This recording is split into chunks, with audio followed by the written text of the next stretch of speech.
दोस्तों नमस्कार। अपनी पिछली वीडियो में मैंने आपको बताया था कि म्यूज़िक के 7 कंप्लीट नोट्स होते हैं और 5 इनकम्प्लीट नोट्स होते हैं। कंप्लीट नोट्स तो होते हैं हमारे C, D, E, F, G, A, B and then C। और इनकम्प्लीट हमारे 2 तरह के होते हैं, शार्प नोट्स और फ्लैट नोट्स। शार्प होते हैं हमारे C शार्प और F शार्प, फ्लैट होते हैं हमारे E फ्लैट, A फ्लैट और B फ्लैट।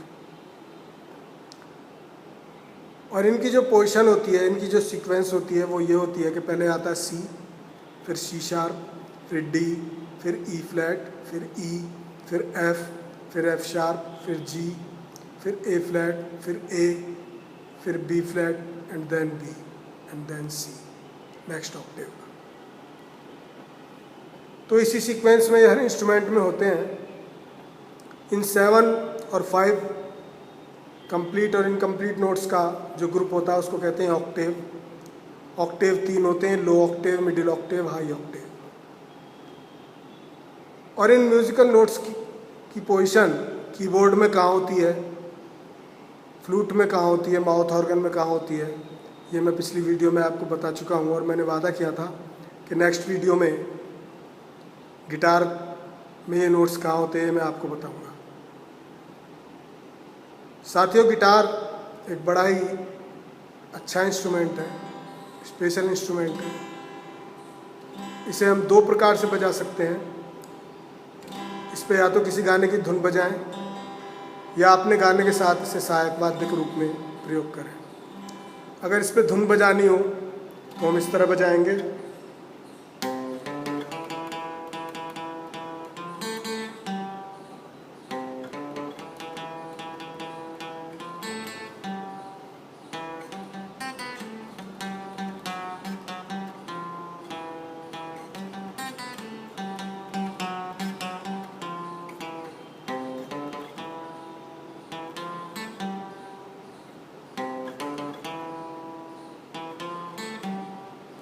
ये तो धुन हो गई। और अगर हमें गाना है तो इस तरह, वतन वतन मेरे आबाद रहे तू, वतन वतन मेरे आबाद रहे तू, मैं जहाँ रहूँ जहाँ में याद रहे तू, मैं जहाँ रहूँ जहाँ में याद रहे तू, वतन मेरे वतन, मेरे वतन, मेरे वतन, मेरे वतन, मेरे वतन। इस तरह आपने देखा 2 तरह से हम इसे बजा सकते हैं, लेकिन इसे बजाने के लिए थोड़ा सा कठिन परिश्रम आपको करना पड़ेगा। ये जो देख रहे हैं आप, इसको कहते हैं गिटार का फ्रेट बोर्ड। ये फर्स्ट फ्रेट है, ये सेकंड, ये थर्ड, 4, 5, 6, 7, 8, इस तरह आगे। और ये जो देख रहे हैं आप, ये है स्ट्रिंग्स। इन स्ट्रिंग्स को जब हम अलग अलग फ्रेट्स में बजाते हैं तो हमारी मनपसंद आवाज़ जो हमें चाहिए वो निकलती है। कैसे? इसके जो स्ट्रिंग्स हैं इनको हम ट्यून करना पड़ता है हमें। चाहे तो हम कीबोर्ड से कर लें, बाज़ार में ट्यूनर मिलता है उससे कर लें, या गूगल प्ले स्टोर पे भी गिटार ट्यूनर होता है, उसे मोबाइल में डाउनलोड करके उससे कर लें। तो ये जो सबसे पतला वाला स्ट्रिंग है, इसको फर्स्ट स्ट्रिंग कहते हैं। इसको हम ई से ट्यून करते हैं,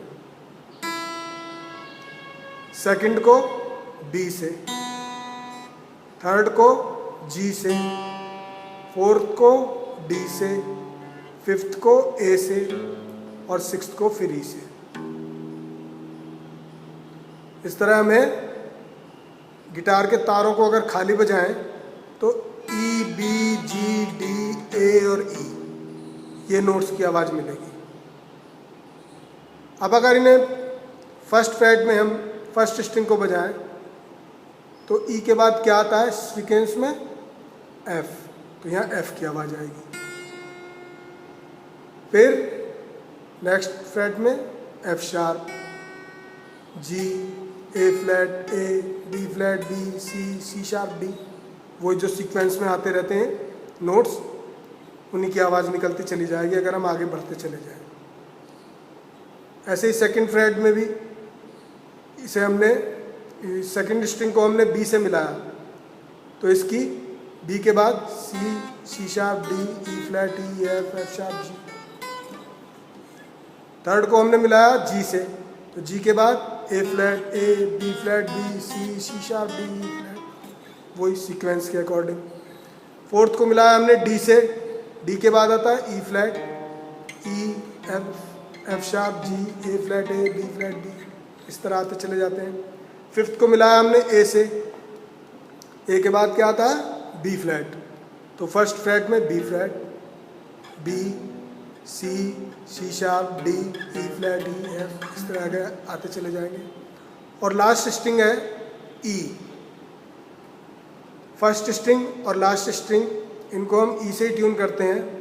फर्स्ट को करते हैं मिडिल ऑक्टेव के E से, और सिक्स्थ स्ट्रिंग को करते हैं लो ऑक्टेव के E से।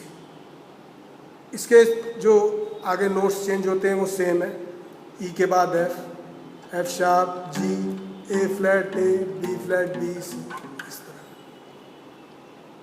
तो ये तो हमारे इस पे नोट्स हुए।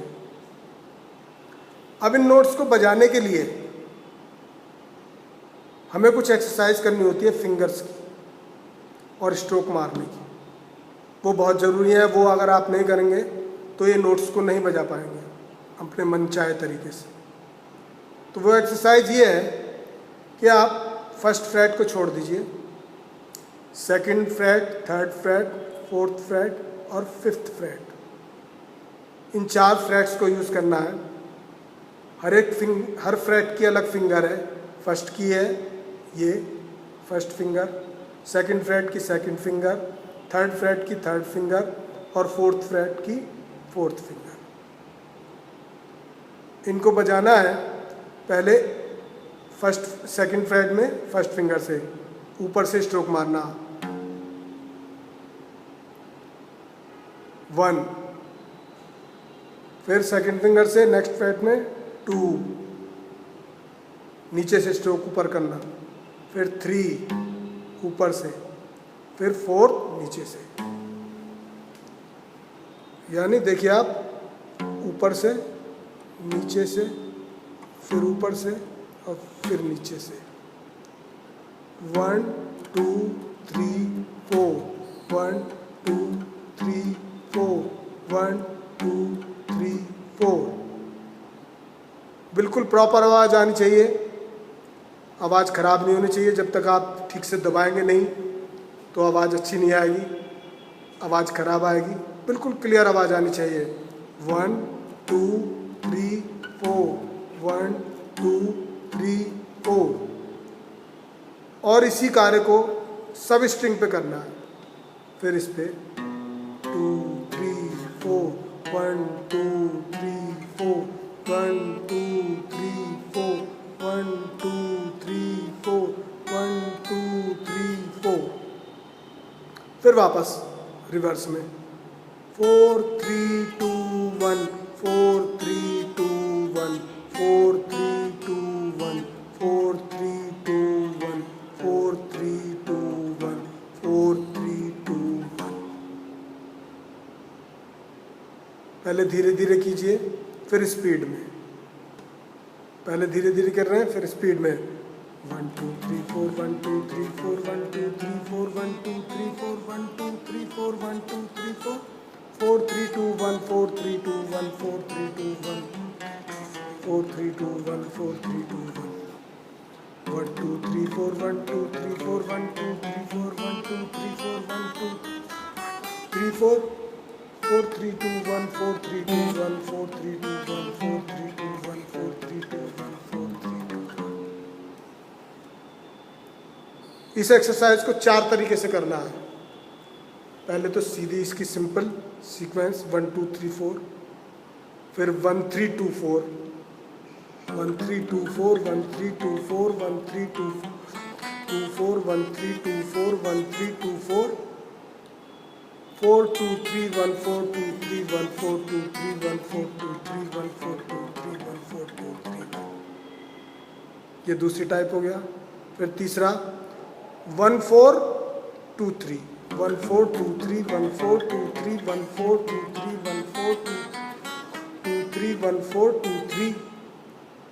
ऐसे रिवर्स में 4 1 3 2 4 1 3 2 4 1 3 2 4 1 3 4 1 3 2 4 1 3 2।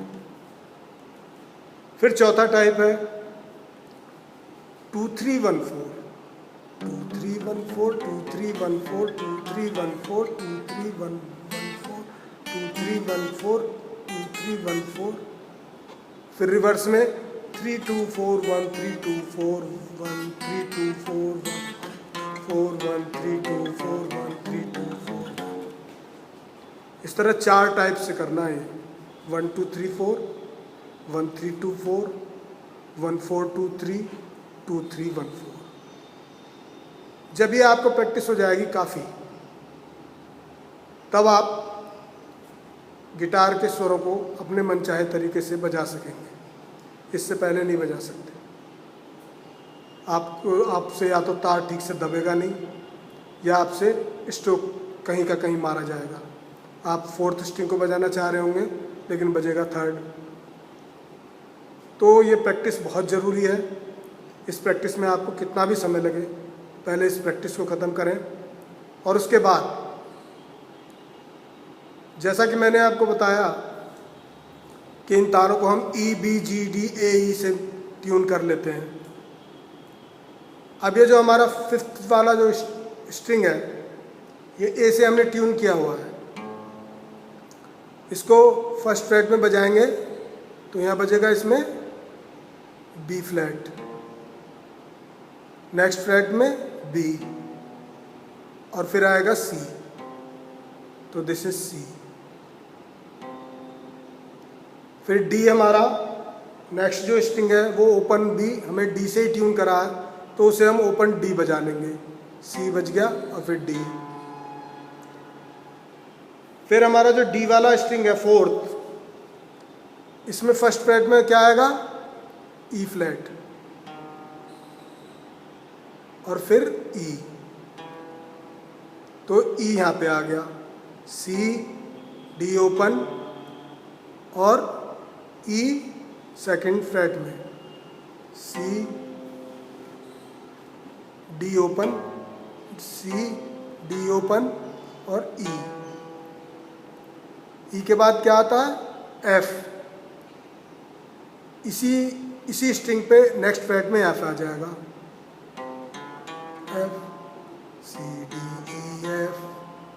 फिर जो हमारा 3rd स्ट्रिंग है उसे हमने G से ट्यून किया हुआ है, उसे ओपन बजा लेंगे G। अब बच गया हमारा C D E F G।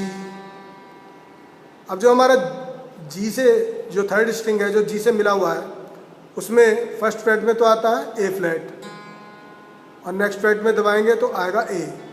तो इस तरह हमारे अब कौन कौन से आ गए C D E F G A, C D E F G A। Next हमारा जो स्ट्रिंग है 2nd, उसे हमने B से ट्यून करा हुआ है तो उसे हम फिर ओपन बजा लेंगे B। और इसी स्ट्रिंग में जब हम 1st फ्रेट में बजाएंगे तो आ जाएगा C। इस तरह हमारे C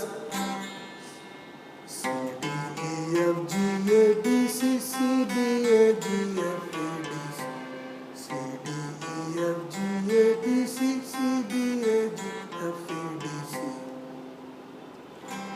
इनको बजाना है धीरे धीरे।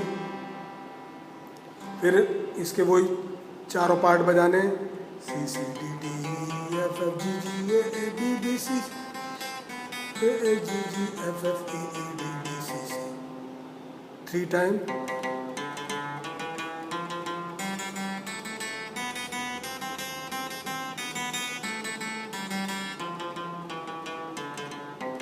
Four time.